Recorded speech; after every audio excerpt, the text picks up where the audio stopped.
नमस्कार, न्यूज 24 देख रहे हैं आप। आपके साथ मैं हूं रश्मि। तो भारी हंगामे के बीच संसद का मानसून सत्र खत्म हो गया, लेकिन अविश्वास प्रस्ताव पर पीएम मोदी के भाषण से विपक्ष संतुष्ट नहीं हुआ। संसद सदस्यता बहाल होने के बाद अपनी पहली प्रेस कॉन्फ्रेंस में राहुल गांधी ने मणिपुर को लेकर पीएम मोदी की नीयत पर सवाल उठाया तो लगे हाथ ये भी कह डाला कि मणिपुर में भारत माता की हत्या हुई है। मणिपुर को 2 हिस्सों में बांट दिया गया है। मणिपुर में महीनों से आग लगी हुई है और अगर आपने देखा होगा कल तो प्रधानमंत्री हंस हंस के बोल रहे थे। ये उनको शोभा नहीं देता है। अगर इस देश में हिंसा हो रही है, दर्द हो रहा है, हिंदुस्तान के प्रधानमंत्री को 2 घंटे मजाक नहीं उड़ाना चाहिए। सदन में पीएम मोदी के जिस अंदाज पर बीजेपी बल्लियां उछल रही थी, राहुल को यही बात नागवार गुजरी। मणिपुर पर पीएम मोदी को संवेदना की सीख देने वाले राहुल भारत माता की हत्या वाले बयान से भी 1 इंच पीछे नहीं हटे। सलीके से ये बात भी समझाई कि जुबान पर ऐसी आक्रामकता क्यों आई। मैं अब तकरीबन 19 साल से राजनीति में हूं और मैं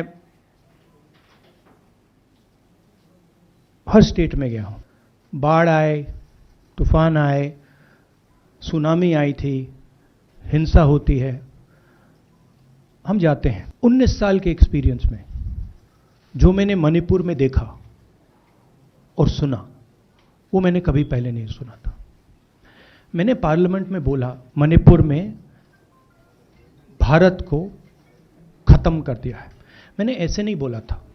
बुधवार को जब संसद में राहुल ने मणिपुर के 2 हिस्सों में बंटने की बात कही थी, केंद्रीय मंत्री स्मृति ईरानी ने आसमान उठा लिया था, लेकिन राहुल इस पर भी टस से मस नहीं हुए।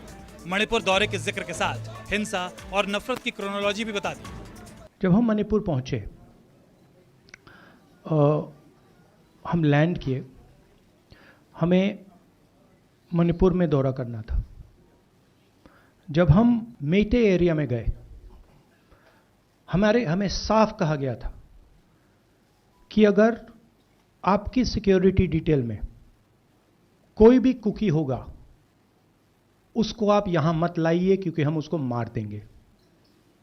और जब हम कुकी के एरिया में गए, हमें कहा गया अगर कोई मेथे आपकी सिक्योरिटी डिटेल में होगा उसको आप मत लाइए, उसको हम गोली मार देंगे। मतलब एक स्टेट नहीं है, आज 2 स्टेट है। मणिपुर पर सत्ता की नीति पर सवाली राहुल ने पीएम मोदी की नीयत पर भी प्रश्न चिन्ह लगा दिया। प्रधानमंत्री को ये पता नहीं लग रहा है कि हमारे देश में क्या हो रहा है, मगर अगर जा नहीं सकते हैं तो मणिपुर के बारे में बोले तो। जो मणिपुर में हो रहा है, हिंदुस्तान की सेना उसको 2 दिन में रोक सकती है। प्रधानमंत्री मणिपुर को जलाना चाहते हैं, आग बुझाना नहीं चाहते हैं। मीडिया के सवालों के जवाब में राहुल ने यह इल्जाम भी चस्पा कर दिया कि प्रधानमंत्री ने देश की बजाय खुद की बात की, मणिपुर को नजरअंदाज कर दिया। भाषण हिंदुस्तान के बारे में नहीं था, भाषण नरेंद्र मोदी जी के बारे में था। वो अपनी राय, अपनी राजनीति, अपने एम्बिशंस वो आपको दे रहे थे। सवाल ये नहीं है कि नरेंद्र मोदी जी 24 में प्रधानमंत्री बनेंगे या नहीं। सवाल ये है कि मणिपुर जल रहा है। प्रधानमंत्री को ये समझ आनी चाहिए, बात समझ आनी चाहिए कि पार्लियामेंट में जो चर्चा हो रही थी वो उनके बारे में नहीं थी, वो मणिपुर के बारे में थी। मुख्यमंत्री के इस्तीफे की विपक्षी मांग को बेमानी बताने वाले बीजेपी पर राहुल गुस्से में आ गए। अमित शाह का नाम आते ही भड़क उठे। मणिपुर में हजारों वेपन्स जो लूटे गए वो मणिपुर सीएम के नीचे ही हुआ।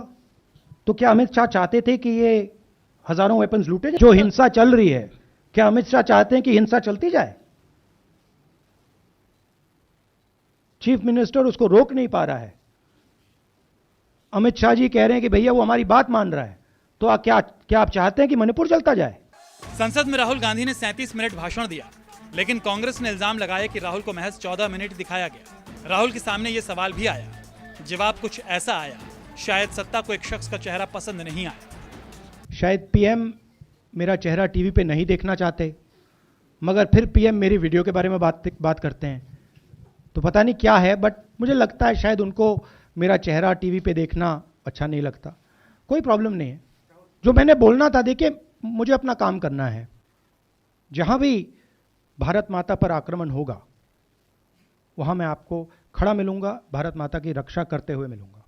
हालांकि पीएम मोदी के खिलाफ राहुल के तीखे तेवर ने बीजेपी का पारा चढ़ा दिया। बारी बारी से मीडिया में नमूदार हुए केंद्रीय मंत्री राहुल को ही संवेदनहीन बताने लगे। राहुल की बुद्धि विवेक पर ही सवाल उठाने लगे। ये कहने से भी नहीं चूके कि राहुल मानसिक संतुलन खो बैठे हैं। Mr. Rahul Gandhi has lost the mental balance. It appears like that. Whatever the statement he has made today, by that it appears that he has lost because he has not heard the reply. He did not come to house. और कल प्रधानमंत्री जी ने इसमें बोला है,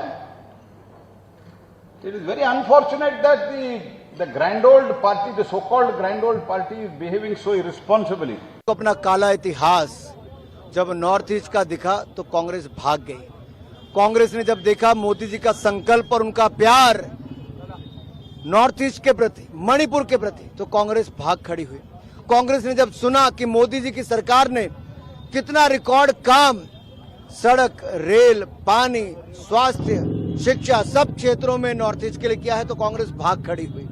जब विपक्ष ने सुना कि किस तरह से मोदी जी ने 9 सालों में रिकॉर्ड बार वो नॉर्थ ईस्ट गए हैं जो आज तक कोई देश का प्रधानमंत्री नहीं जा पाया, तो कांग्रेस भाग खड़ी हुई। ये अपने आप में दिखाता है घमंडिया गठबंधन अपना घमंड दिखाकर ना सुन पाई, जो आरोप लगाए थे उनकी सच्चाई भी नहीं सुन पाई और घमंडिया गठबंधन भाग खड़ा हुआ। उनका कहना है कि अगर प्राइम मिनिस्टर के पास इतने तरीके होते हैं कि किसी भी तरीके का वो इस्तेमाल करें तो मणिपुर की हिंसा रुक सकती है, लेकिन उन तरीकों का इस्तेमाल क्यों नहीं किया जा रहा?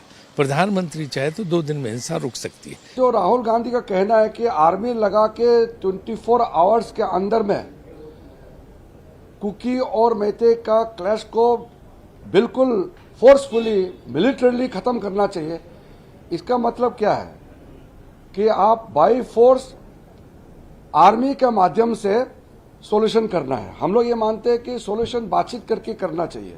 अभी तक भारत सरकार ने कोई मिलिट्री यूज नहीं किया है क्योंकि वो अपने लोग हैं। 2 घंटा क्या बोले किसी समझ नहीं आया। 97 मिनट में मणिपुर विश्वास प्रस्ताव किस पे आया था? मणिपुर की घटना पे, लेकिन मणिपुर को सबसे आखिरी में वो बोले, वो भी 2 मिनट, जिसके नाम से ये प्रस्ताव आया था विश्वास प्रस्ताव, उसके बारे में कुछ कहा नहीं उन्होंने, और उसके समाधान के बारे में कोई बात उन्होंने नहीं कही। देश पूरा सुन रहा था कि इसके समाधान के बारे में कुछ बोलेंगे, लेकिन देश को निराशा हुई कि प्रधानमंत्री जी मणिपुर के ज्वलंत घटना के बारे में 2 मिनट बोल के अपने जिम्मेदारी का इतिश्री कर ली। जो कुछ मणिपुर में हुआ है, वो कल्पना नहीं की जा सकती है। मणिपुर का जो बदनामी देश की, जो शर्मनाक हुआ है घटना, उसकी कोई भी भरपाई नहीं की जा सकती है। हमारे देश का अपमान हुआ है, देश का अपमान होना बड़ी बात है। पूरे मानसून सत्र के दौरान विपक्षी दलों ने संसद के दोनों सदनों में मणिपुर के हिंसा को लेकर हंगामा किया और पीएम मोदी से सदन में जवाब की मांग की। लेकिन जब पीएम मोदी ने सदन में कोई बयान नहीं दिया तो विपक्ष सरकार के खिलाफ अविश्वास प्रस्ताव लेकर आए।